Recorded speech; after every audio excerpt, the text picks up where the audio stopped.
గత బీఆర్ఎస్ ప్రభుత్వానికి కాళేశ్వరంపై ఉన్న శ్రద్ధ పాలమూరు రంగారెడ్డి ప్రాజెక్టుపై లేదని మంత్రి వాకిటి శ్రీహరి ఆరోపించారు. ఎన్నికల్లో లబ్ధి పొందేందుకు జనరేటర్ పెట్టి ఆ మోటార్తో ట్రయల్ రన్ చేసి ప్రజలను మభ్యపెట్టారని విమర్శించారు.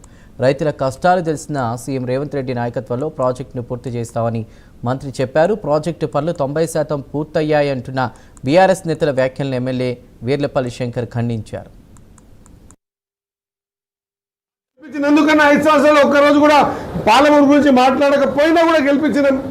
ఆ తర్వాత 2 సార్లు అధికారం ఇచ్చినా కూడా మీరు ఆ అధికారాన్ని ఉపయోగించి పాలమూరు రంగారెడ్డి కంప్లీట్ చేయలేదన్న విషయాన్ని కూడా ప్రతిసారి మొన్న కూడా కేసీఆర్ గారు బయటకు వచ్చి ఇక ఇది అది చేస్తాం ఇది చేస్తాం కత్తులు తిప్పుతామని ఒక మాట మాట్లాడండి. మళ్ళీ పాలమూరు రంగారెడ్డి విషయమే మీరు ఇన్నేళ్ళు అధికారంలో ఇయ్యని డబ్బులు ఇప్పటిదాకా మేము ఈ 200 సంవత్సరాలు దాదాపు 9,000 కోట్లు పాలమూరు రంగారెడ్డి మీద ఖర్చు పెట్టినాం. మళ్ళీ 1000 కోట్లు ఇస్తే ఆ 1000 కోట్లలో మళ్ళీ గట్టిగా మాట్లాడి మా ప్రాంతంలో ఖచ్చితంగా మన ప్రాంతం ముఖ్యమంత్రి గారు ఉన్నారు కాబట్టి పెద్ద కుప్ప మాకు పెట్టాలని మళ్ళీ కొట్లాడితే నిన్న 583 కోట్ల రూపాయలు పాలమూరు రంగారెడ్డికి ప్రాజెక్టుకి ల్యాండ్ ఎక్విజిషన్కి ఇవ్వడం జరిగిందన్నమాట.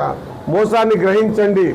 తుదకు మేమైనా చేయకపోతే మమ్మల్ని కూడా నిలబెట్టి నిలదీసి అడిగే అధికారం ధైర్యం మీకు ఉండాలా? తప్పును తప్పు అనే ధైర్యం ఉండాలి, చేసినవి చేసినావు అనేటువంటి మాట చెప్పే ధైర్యం ఉండాలి.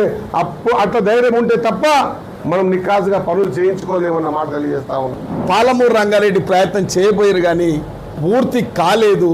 ఒక 30% మాత్రమే అక్కడక్కడ రిజర్వాయర్లు కట్టిరు తప్ప ఎక్కడ కూడా డిస్ట్రిబ్యూషన్ కెనాల్ కానీ మెయిన్ కెనాల్స్ కానీ ఎక్కడ కానీ ల్యాండ్ ఎక్విజిషన్ చేయలే. కానీ ఇవాళ వాళ్ళు లక్షిందేపల్లి కనీసం సర్వే చేయలే, 90% పూర్తని చెప్తా ఉన్నారు.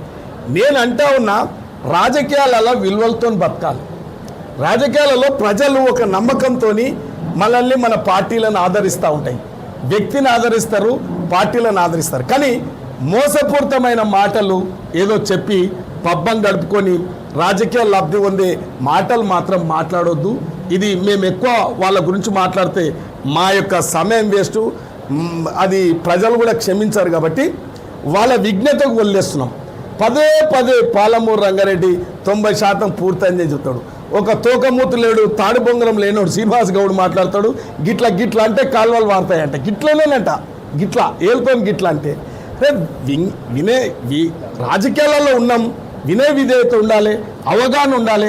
ప్రజలు ఏమనుకుంటారు?